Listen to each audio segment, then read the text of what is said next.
গল্পের শুরুতে দেখা যায় একজন লোককে ধরে নিয়ে আসা হয়েছে। আশেপাশের সবাই তখন মন্ত্রচয়ন করা শুরু করে। সেই লোকটাকে সাদা পোশাক পরিয়ে হাতে পা বেঁধে কোনো রিচুয়াল করা হয়। একজন কালো পোশাকে মুখ আড়াল করা লোক কোনো মন্ত্র পড়তে থাকে, যার পরেই একটা লোহার মুখোশ পরিয়ে লোহার হাতুড়ি দিয়ে সেই বেঁধে রাখা লোকটার মুখে জোরে আঘাত করা হয়। ঠিক তখন বিকট এক চিৎকারের আওয়াজ হয় এবং সেখানেই সেই লোকটা মারা যায়। এরপর কার্মেন এবং মার্কাস নামের এক কাপলকে দেখানো হয়, যাদের মধ্যে কিছুটা মান অভিমান চলছে, কারণ ইদানিং কার্মেন নিজের কাজে এতই ব্যস্ত আর এমনভাবে ডুবে থাকে যে তাদের দুজনের পার্সোনাল লাইফে এই বিষয়টা প্রভাব পড়ছে। মার্কাস কার্মেনের সাথে কোয়ালিটি টাইম স্পেন্ড করতে চাইছে, আর কার্মে আপাতত ক্যারিয়ারে ফোকাস করতে চাইছে। এটা নিয়েই কথা বলার এক পর্যায়ে তাদের মাঝে মানঅভিমান হচ্ছিল। আপসেট হয়ে মার্কাস সেখান থেকে চলে যায়। কার্মেন চলে আসে তার কাজের জায়গায় নিজের বসের সাথে একটা কেসের ব্যাপারে কথা বলতে। পোল্যান্ডের একটা গ্রামে যেখানে একটা নির্দিষ্ট জায়গায় যারা গেছে তারা নিখোঁজ হয়ে যায় এবং তাদের ল্যাগেজগুলো অন্য কোথাও পাওয়া যায়। এটা বিগত কয়েক বছর ধরেই ঘটে আসছে। সর্বশেষ নিখোঁজ হওয়া লোকটার নাম হচ্ছে এরিক, আর এই এরিকই হল সেই লোক যাকে শুরুতে হত্যা করা হয়েছিল। এই রিপোর্টটাতে রিসার্চ করে কার্মেন হেডলাইন বানিয়ে নিউজ করতে চায়, কিন্তু তার বস এটাতে রাজি হয় না, কারণ এই কেসের কোনো সাক্ষ্য প্রমাণ আর ইন্টারেস্টিং কোনো বিষয় নেই। তার ভাষ্যমতে প্রতি বছরই তো এয়ারপোর্ট থেকে মানুষের লাগেজ চুরি হয়ে যায় অথবা হারিয়ে যায়, তো এই বিষয়টা কোনোভাবেই মেক সেন্স করে না। কার্মেনের বস তাকে অন্য কেস নিয়ে কাজ করতে বলে এবং সেখান থেকে তাকে পাঠিয়ে দেয়, কিন্তু কার্মেন হাল ছাড়ার পাত্রী না। সে অফিসের একজন জুনিয়র কলিগ সারাকে নিয়ে উপস্থিত হয় এরিকের বাড়িতে। এরিকের মা লরা তাদেরকে স্বাগত জানায়। লরা তার ছেলের বিষয়ে অনেকবার পুলিশের কাছে গেছে, কিন্তু কোনো কাজ হয়নি। পুলিশ নানা ধরনের অজুহাত দেখিয়ে এরিকের কেসটা ডিলে করছে। এরিকের ল্যাগেজ তার নিখোঁজ হওয়ার জায়গা থেকে ঠিক অনেকটা দূরে পাওয়া গেছে এবং এই বিষয়টা নিয়েই কেস আর এগোবে না, লরা এটা মনে করছে। কার্মে লরার কাছ থেকে অনুমতি নিয়ে এরিকের একটা জার্নালিস্টের ডায়েরি, যেখানে তার ঘুরতে যাওয়ার জায়গা সম্পর্কে অনেক কিছু লেখা, একটা গ্রাম সম্পর্কেও লেখা ছিল, এবং সে সেই ডায়েরিটা পড়তে শুরু করে এবং কার্মেন লরার কাছে অনুমতি চায় যেন সে এই ডায়েরিটা নিজের কাছে রাখতে পারে। লরা এই বিষয়টাতে আর আপত্তি করে না।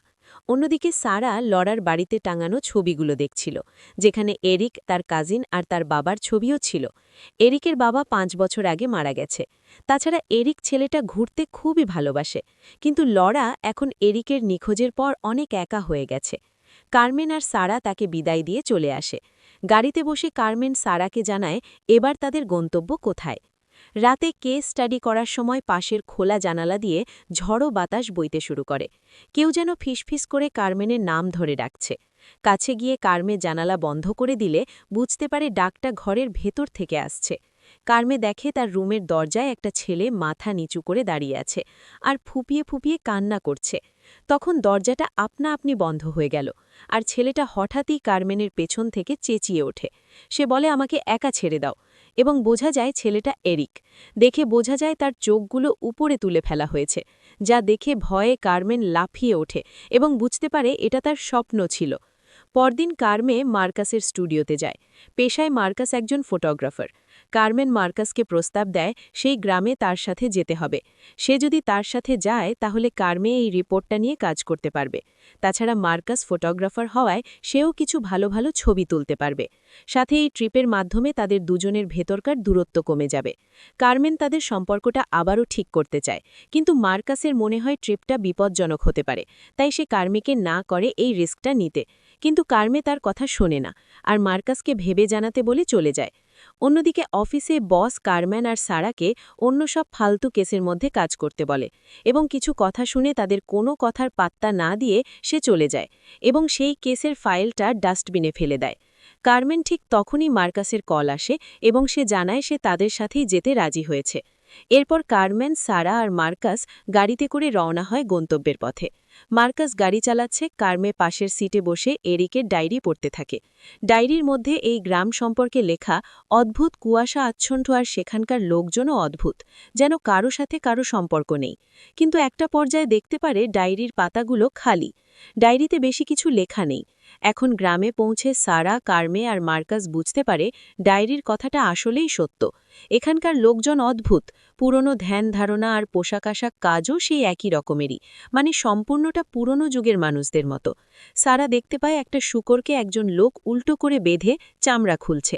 তখন সে নাক ছিটকালে মার্কাস বলে, কৃষকেরা এরকমই হয়, এভাবেই তো আমাদের পেটে খাবার আসে। তাছাড়া এখানকার লোকজন ইংরেজি জানে না। তারা তিনজন একটা বাচ্চা মেয়েকে কিছু করতে দেখে তার কাছে গিয়ে এরিকের ছবি দেখে তার ব্যাপারে জিজ্ঞাসা করে। বাচ্চা মেয়েটা কিছু বলার আগেই তার বাবা অন্য ভাষায় তাদেরকে রাগান্বিত হয়ে ডাকে। বাচ্চা মেয়েটা তাদের তিনজনকে এখান থেকে চলে যেতে বলে এবং সেও পালিয়ে যায়। মেয়েটার বাবা যে এতক্ষণ যাবৎ শূকরের চামড়া খুলছে, ছুরির রক্তগুলো মুছে যেন রাগে ফেটে পড়ছে। তারা তিনজন কিছুদূর এগোতেই দেখতে পেল লোকজন তাদের ধর্মীয় উপাসনালয় থেকে বেরোচ্ছে। এখানে লোকজন অনেক ধার্মিক, সাথে তাদের ধর্মগুরুদের অনেক বেশি সম্মান দেখায়। তবে এটা খ্রিস্ট ধর্ম নয়, অন্য কোনো ধর্মের সিম্বল। এমনকি তারা তিনজন এই ধর্ম সম্পর্কে কোনো ধারণা রাখে না। তাদের চোখে পড়ে পাশেই জঙ্গলের থেকে আগুনের ধোঁয়া বেরোচ্ছে। কৌতূহলবশত তারা সেদিকে যেতে শুরু করে। কিছুটা সামনে যেতেই হেনরিক নামের একজন দল নিয়ে এসে তাদেরকে এখান থেকে চলে যেতে বলে। ক্ষিপ্ত হয়ে কার্মেকে ধাক্কা মেরে চলে যেতে বলে হেনরিক, এবং এতেই মার্কাস আরও রেগে যায়। পরিস্থিতি খারাপ হতে পারে ভেবে মার্কাস কথা না বাড়িয়ে সেখান থেকে চলে যায়। এখন গাড়িতে কিছুটা দূর যেতেই কার্মেন জানায় তাদের দেখতে হবে সেখানে কি আছে। মনে হচ্ছে যেন গ্রামের লোকজন কিছু লুকোতে চাইছে। সাথে এরিকের কেসটাও আরও ভালোভাবে জানতে হবে, না হলে খালি হাতে ফিরলে কার্মেনের চাকরি আর ভবিষ্যৎ সব শেষ। তবে মার্কাস সেখানে যেতে চায় না। তার কথা হচ্ছে বেশি ঘাটাঘাটি করতে গেলে ক্ষিপ্ত হয়ে গ্রামবাসী তাদেরকে ক্ষতি করতে পারে। একটা পর্যায়ে রাগাহাগি করে ও শেষ পর্যন্ত কার্মে মার্কাসকে রাজি করিয়ে নেয় সেখানে যেতে, আর তারা উল্টো পথে সেই জঙ্গলের ভেতরে মিউজিক যায়। জঙ্গলে যেতে যেতে মার্কাস বলে, তুমি সারাকে কেন নিয়ে এসেছো? ও তো এখনো ছোট, ওকে তোমার এখানে আনা একদমই উচিত হয়নি। কিছুদূর যেতেই তারা দেখতে পায় জঙ্গলের একটা নির্দিষ্ট জায়গা কুয়াশা দিয়ে সম্পূর্ণ ঢাকা, যেমনটা মনে হচ্ছে এই কুয়াশা অপর পাশকে কোনো কিছু থেকে আড়াল করছে। এমনকি কুয়াশার ভেতরে কোনো গাছের পাতাও নড়ে না, যেন সেখানে সব থেমে একদম স্থির হয়ে আছে। কিছু পিকচার ক্লিক করে মার্কাস চলে যেতে চায়। কার্মেনের সাথে এটা নিয়ে আবারও তার মাঝে রাগারাগি হয়। এরই সাথে সারাও তাদের থেকে হাঁটতে হাঁটতে কুয়াশার মাঝে হারিয়ে যায়। কার্মেন তখন ডাকাডাকি করতে থাকলে অনেকক্ষণ অপেক্ষা করেও কাজ না হওয়ায় মার্কাস সারাকে খুঁজতে যেতে চাইলে কার্মে বলে, যেহেতু আমি তোমাদেরকে এখানে এনেছি তাহলে সারাকে খোঁজার দায়িত্ব আমার। এবং এই বলে কুয়াশার মাঝে কার্মে সারাকে খুঁজতে খুঁজতে শুরু করে। সামনে পেছনে চারিপাশে শুধু সাদা কুয়াশা ছাড়া আর কিছুই দেখা যাচ্ছিল না, যেমনটা সেই কুয়াশার গোলদাধায় হারিয়ে গিয়েছে এবং ভয়ে ভয়ে এক পা দুপা করে সামনেই আগোচ্ছিল। এদিকে সারা সেই কুয়াশার ভেতর থেকে ভয় পেয়ে বেরিয়ে আসে। সে এসে কার্মেনের কথা জিজ্ঞাসা করলে মার্কাস জানায় সে ভেতরেই গেছে, তোমাকেই খুঁজতে। অন্যদিকে কুয়াশার ভেতরে কার্মেন একটা স্ট্যাচু দেখতে পায়, যার মুখটা কোনো জন্তু জানোয়ারের মতো আর শরীরটা মানুষের মতো। মূর্তিটা বেশ অদ্ভুত এবং ক্রিপি। কার্মে সেই মূর্তিটার কয়েকটা ছবি তোলে। তবে সে খেয়াল করে স্ট্যাচুর মাথা তার দিকে বারবার ঘুরছে। সেই মূর্তির চোখ দিয়ে পড়ছে এক কালো পদার্থ, আর মূর্তির হাতে থাকা সেই হৃৎপিণ্ডটা স্পন্দন হওয়া শুরু হয়। ভয়ে সে সেখান থেকে ছুটে পালায়। তবে চারিপাশ থেকে ফিসফিসানি আর মন্ত্রোচ্চারণের শব্দ শুনতে পায়। কোনো মতে কার্মে সেখান থেকে বেরিয়ে আসে কুয়াশার চাদরের বাইরে। সেখানে এসে সারাকে দেখতে পেয়ে সে কিছুটা নিশ্চিন্ত হয়। কার্মে সারাকে জিজ্ঞাসা করে সে কি কোনো স্ট্যাচু দেখেছে কিনা। এর উত্তরে সারা হ্যাঁ জানালে মার্কাস এই মুহূর্তে এখানে আর থাকতে চায় না। সারা আর কার্মেনকে নিয়ে গাড়ির দিকে যেতে থাকে। তবে যাওয়ার পথে সেই বাচ্চা মেয়েটাকে দেখতে পায়। মেয়েটা তাদের বলে, তোমরা তোমাদের যে বন্ধুকে খুঁজছ আমি জানি সে কোথায় আছে, আমার সাথে এসো। মার্কাস যেতে চায় না, কিন্তু কার্মে তার পিছনে যেতে শুরু করে, যার কারণে সারা আর মার্কাসও মেয়েটাকে ফলো করে যায়। তারা পৌঁছায় একটা পুরনো বাড়িতে, যেখানে কিছু কফিন ছিল। তারা তিনজন সেই কফিনগুলো খোলে এবং তার ভিতরে মৃতদেহ পায়, যাদের মুখে লোহার মুখোশ আর সাদা গাউন পরানো, যার মধ্যে একটা মৃতদেহের হাতে ট্যাটু আঁকা ছিল, এবং এটা ঠিক সেই ট্যাটু যেটা সারা আর কার্মে দেখেছিল এরিকের ছবিতে। মানে এই লাশটা এরিকের। এবং এখানে সবাই বুঝতে পারে যেসব ট্যুরিস্টরা এখানে এসে নিখোঁজ হয়েছে এগুলো তাদেরই লাশ। মনে হয় তাদের সাথে কিছু একটা ভয়ঙ্কর ঘটেছে, এবং সেখানে সেই ধর্মীয় চিহ্নও ছিল, এবং তারা তিনজন ছবি তুলছিল সেই লাশগুলোর। সেই সময় তাদের ফাঁকি দিয়ে বাচ্চা মেয়েটা চলে যায়, তাদেরকে সেখানেই বন্ধ করে। ব্যাপারটা টের পেয়ে মার্কাস ব্যস্ত হয়ে হয়ে যায় কোনো মতে দরজাটা খোলার জন্য, কিন্তু পেছন থেকে তারা বারবার কারো ডাক শুনতে পাচ্ছিল। একটা পর্যায়ে মার্কাস দরজাটা খোলে, আর তারা তিনজন জঙ্গলের মধ্যে অলরেডি পথ হারিয়ে ফেলেছে। তারা বুঝতে পারছে না দাড়িটা তারা কোন দিকে রেখেছিল। এরই মাঝে মার্কাস শুনতে পায় গ্রামবাসীদের মধ্যে কিছু লোক তাদের দিকে তেড়ে আসছে। প্রাণ বাঁচিয়ে কোনো মতে তারা তিনজন সেখান থেকে পালাতে শুরু করে। কিছু দূর যাওয়ার পর সারা আর দৌড়াতে পারছিল না, তাই একটা পরিত্যক্ত বাড়ি পেয়ে সেখানেই তারা লুকিয়ে পড়ে। এ সময় পর্যন্ত এখানে আসার মতো বড় একটা ভুল সিদ্ধান্ত নেওয়ার জন্য তাদের তিনজনেরই অনেক আফসোস হচ্ছিল। কার্মেন তখন মার্কাসের কাছে ক্ষমা চায়, কারণ তাদের জেদের জন্য তারা তিনজন এই বিপদে পড়েছে।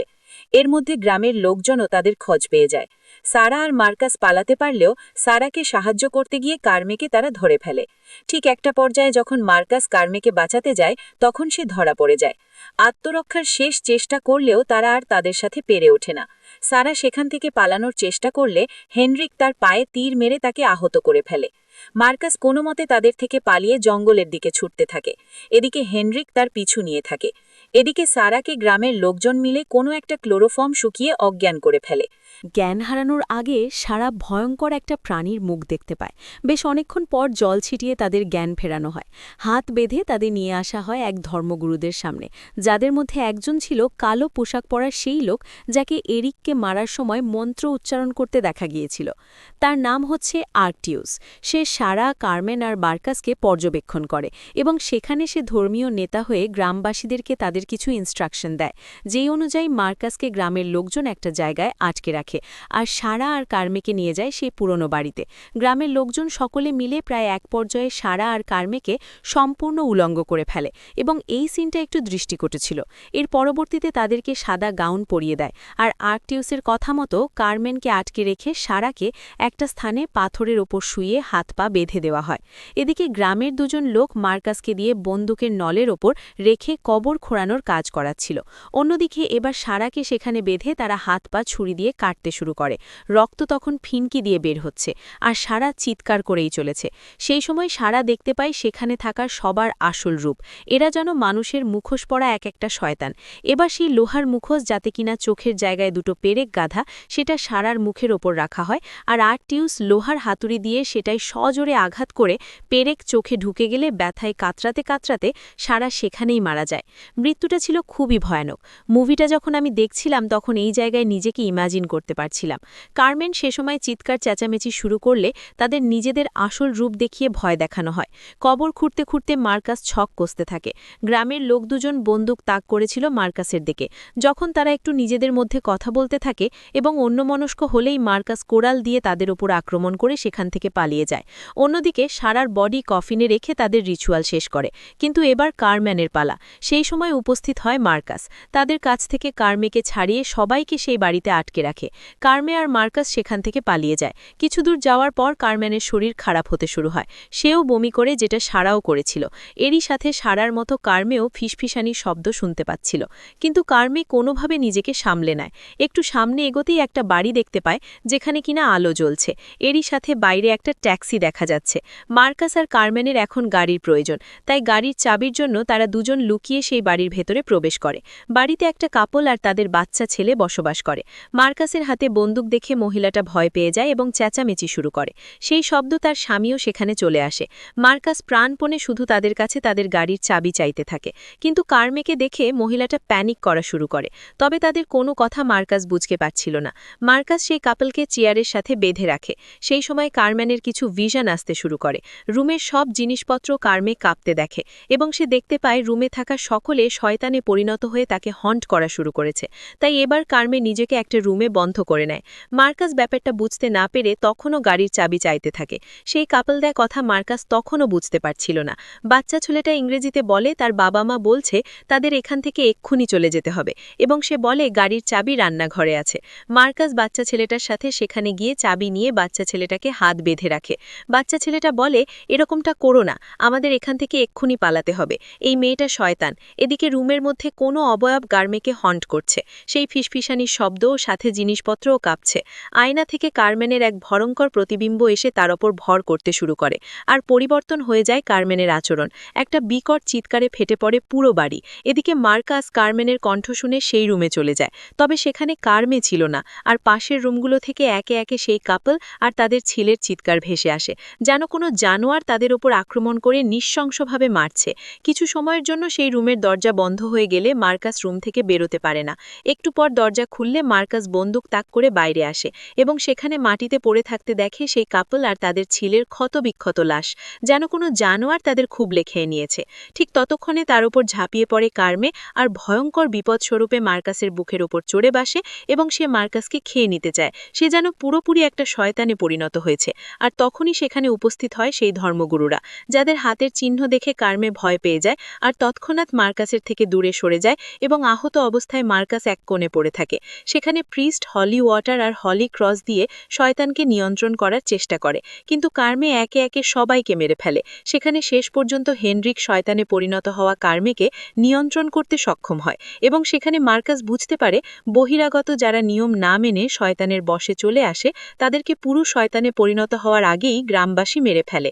এটা শুরু থেকেই কোনো বলি দেওয়ার রিচুয়াল ছিল না, বরং সকলের ভালোর জন্যই শুরু থেকেই তারা সবাইকে সাবধান করে আসছিল। মানে এখন কোনো উপায় নেই, সারার মতো এখন কার্মেনকেও মরতে হবে এবং সেটাই সবার জন্য কল্যাণকর।